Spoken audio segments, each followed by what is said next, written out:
ఈరోజు మన మధ్య ఎవరైనా ఉన్నారా? చిరు ప్రాయంలోనే మా మమ్మీని పోగొట్టుకోవాల్సి వచ్చింది.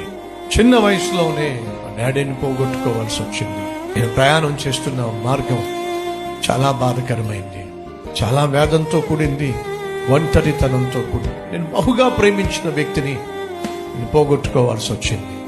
యేసుక్రీస్తు చిరు ప్రాయంలోనే తన తండ్రిని, అనగా శారీరకంగా కనకపోయినప్పటికీ తండ్రిగా బాధ్యత తీసుకున్న యోసేపు చనిపోయాడు. ఈరోజు మన మధ్య ఎవరైనా ఉన్నారా? నాకు తండ్రి లేడు.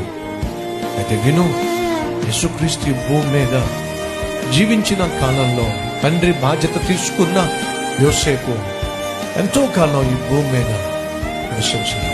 తండ్రి లేకపోతే ఒక కుమారుడు యొక్క హృదయం ఎలా ఉంటుందో యేసుక్రీస్తుకు తెలుసు.